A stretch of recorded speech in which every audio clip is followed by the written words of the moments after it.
Tani po mendoj të flasim për S&P 500, edhe tregjet e stocks, flasim për Amerikën, pastaj mulem dhe ca tregjet e tjera.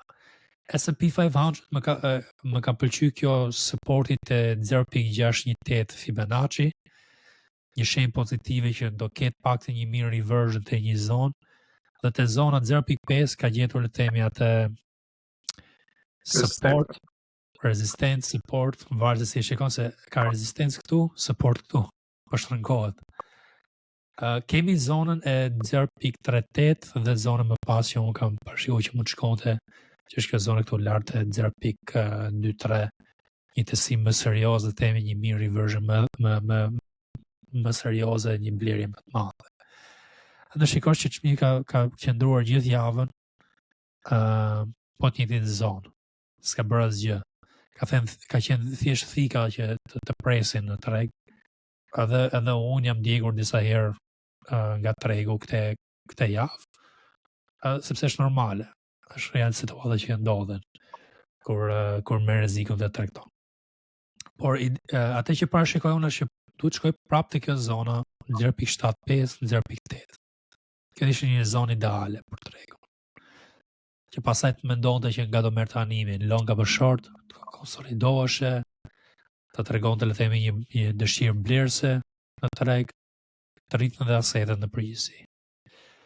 Dhe të Nasdaqu kemi për një... Po, çfarë shtoj? Jo, për ta parë domethënë krahasime dipet e tjera, shohet domethënë që është bler direkt, për të kurtapët grafik. Pak leg. Kur ka pasur dipet e tjera, e shohim direkt viza jeshile në vazhdimsi, kurse këtë javë kemi pasur një stall, domethënë, nuk ka pasur. Po. Është pak a shumë si kjo rënje këtu, në qeshor korrik 24, dhe pastaj eci pak për lart si tip konsolidimi dhe një rënje më thellë. Nuk ka pasur këtë blerje le të themi direkte për lart si këto tjerat. Dhe ka qenë një rënje, ka qenë edhe një rënje serioze, kemi edhe faktin që është nën 200 moving average, që është shenjë negative. Është bler më ngadalë, kjo ishte ideja që do thoshe domethënë, që s'është bler siç është bler herët e tjera. Po. Tregon ndopsi dhe kur shikon le themi 22-shin, ku ka qenë 22-shin aty. Do shikosh që bën le themi, kjo ka qenë rënja e 22-shit me val. Kjo është frika e tregut tani që po hym në recesion dhe kemi diçka si kjo që ka rënë 10%, rritet pak, mbi më thellë, rritet pak, mbi më thellë, bën një rritje, pastaj një ulje më thellë, dhe vazhdon këto, le themi, dipet më thella. Kjo është ajo që mund të jetë situata. Por, dhe to e këte që s'kemi çfarë të ankohemi, sepse gajzët e treshi, kemi pasur një bull run, një bull run super të mirë, ke bërë po jeni treguar të zgjuar, keni tregtuar atë periudhë dhe keni bërë para, do vi dhe një periudhë vështirë që jemi këtu tani. Momentalisht që është për tregtarët që janë më në eksperiencë, jo të gjithë fitojnë në këto situata. Edhe është më shumë për të prezervuar kapitalin derisa të vi situata më e mirë, një val tjetër. Por parashikimi është që mund të bëjmë një rritje, pastaj një dim më thellë deri tek 5.38 ose diçka të tillë. Okej, tani po shikoj Nasdaqun. Tiri po patën ndonjë gjë për të bërë, më thujë, dhe nuk është problem. Edhe të Nasdaqu do shikoni që ka bërë një farë konsolidimi më shumë këtu se sa rritje. Ndoshta ka qenë ajo situata e puts dhe calls që ka ndodhur, likuidimet e atyre, dhe ndoshta këtë javë po jep sa shenjë që këtë javë ndoshta ikin për lart. Pra. Kjo do jetë ajo që po parashikojmë. Nuk mendoj që do iki më thellë. Por po e bën atë bull flagging, po e krijon atë bull flagging këtu. Që i lart, i poshtë, i lart kësaj konsolidim, pastaj një rënje më thellë. deri te 18.600.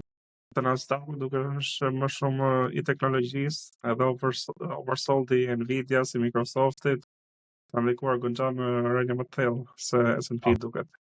Është se në përqindje s'ka shumë, po në vlerë pikësh është shumë herë më lart. Po, ajo është. Se shulur më sa ndiun në këtë vit nga janari, ka shminus 7-8% Nasdaq ose S&P 500 diku te 5%. Kështu që shulur më shumë. Okej. Kemi Russell që unë kisha me qef këtë vit për të... Po, Russell ka pasur ngritje këtë javë, duket pa. Po. Është vetëm që ka pasur. Po çfarë the? Është vetëm që ka pasur rritje stabile, se të tjerë kanë qenë kështu në një zonë, domethënë që uleshin një ditë, ngrishin një ditë, kurse Russell ka qenë në rritje këtë javë, pothuajse po ditë. Kam paca shenje që tani po bën të pëlqyeshme këto small caps me këtë rritje. Patëm dhe rësënjë shumë e shitur këtu të Russell, pastaj një zonë testimi historike 1, 2, 3, 4 herë ka testuar këtë zonën e 2000-shes, edhe një zonë psikologjike 2000, çmimi 2000, që ka pasur një rritje, por është për të parë, unë mendoj që mund kemi konsolidime. Edhe kur po patëm këtë lloj konsolidimi, vala mund vinë ndoshta nga maj, jo nga prilli. Mund vi pak me vonesë, është për të parë situata. Small cap të rritet gjithmonë më avash se large caps ose medium caps. Të rritet të fundit me pak fjalë. Edhe bien të parët në rast të situata ekonomike të këqija.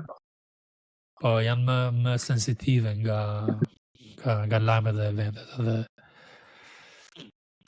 VIX patëm një ulje të VIX-it këtë javë, por dhe shikosh që edhe ulje ka qenë një ulje, le të themi, këtu te kjo zona ka hëna këtej, ka qenë një ulje i lart i poshtë me raditës.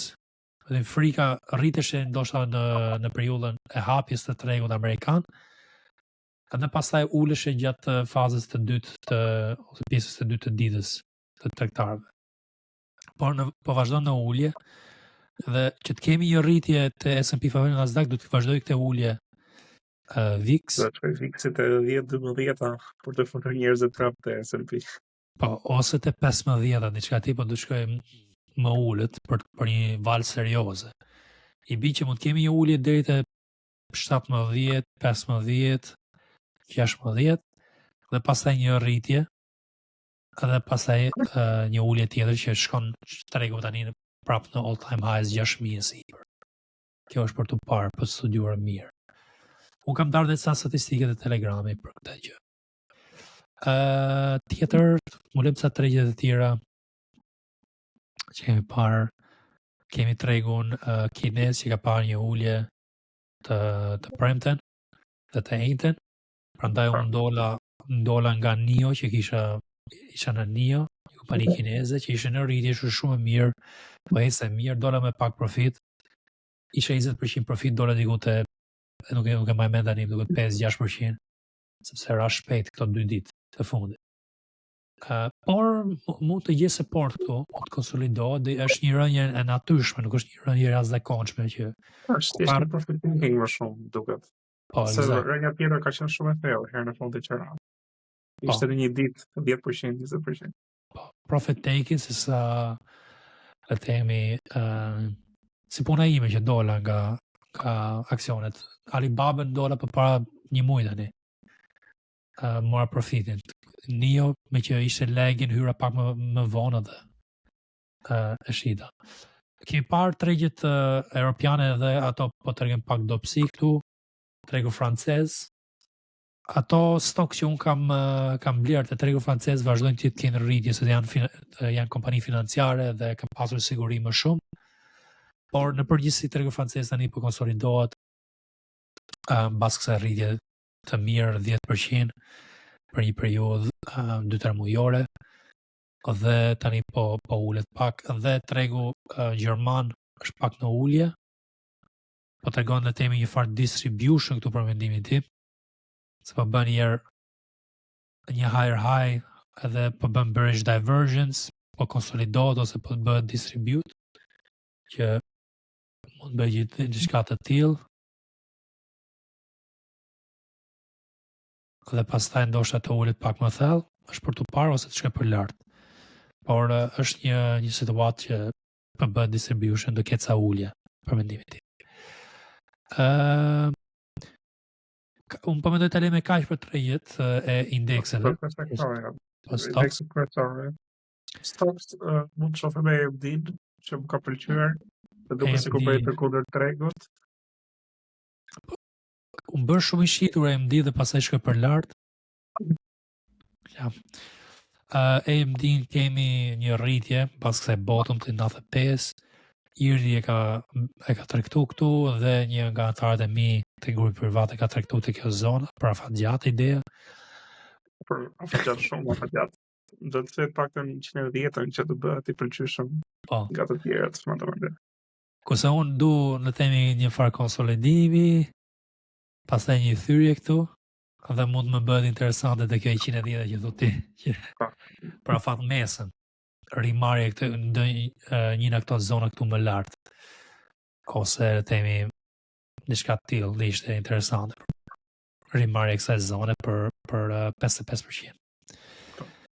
Të në afat mesën. Më gjatë si treg, mos të posti që të shkoj është ideja. Po. Unë kam bler një stok që është e robotika, por në që ka qenë pak si vështirë tregu, ka bërë këtë Rich Tech Robotics, ka bërë le themi thyrjen e kësaj zone këtu, më ka pëlqyer ke pasur këtë që është këtu. Edhe më ka pëlqyer le themi kjo thyrje këtu, po sa kam hyrë, nuk është që kam ndonjë profit këtu që po akumuloj. Për momentin, që tregu ka qenë shumë i qëndrueshëm. Edhe një stop loss të kjo zona profesisht këtu, me idenë që mund marrë diku të 7% në rritje, 57% në rritje, shikom, është për të parë, por të robotika kjo. Tjetër që po mesën, është KMI-a, që është Kinder Morgan, po shumë nga dalë, sepse tregu nuk po hesën në përgjithësi. Po vazhdojnë këtë rritjen kjo të nga dalë, mund bëjnë ndoshta një dip, pastaj në vazhdoj për lartë, është për të parë. Këto nuk i kam darë të Telegrami, se janë lëvizje që unë i kam tregtu për grupin privat e Discordi, por kjo ka ecur mirë. Edhe ca të tjera që janë paka shumë të zona që ne kemi blerë, BNP-ja, ACA-ja vazhdojnë atë rritjen. U shitën pak, por vazhdojnë këtë rritje. Shikon, të pastër, të jashtëzakonshme për 3 muaj rresht. ACA-ja dhe BNP-ja paka shumë një dhe gjë. BNP-ja më duket bëri një farë dibi, po. Të njëjtën. Okej. Po vazhdojnë këtë rritje, shikon, shumë të pastër, shumë të mirë. Vazhdoj të akumule profit këtu të këto lëvizje.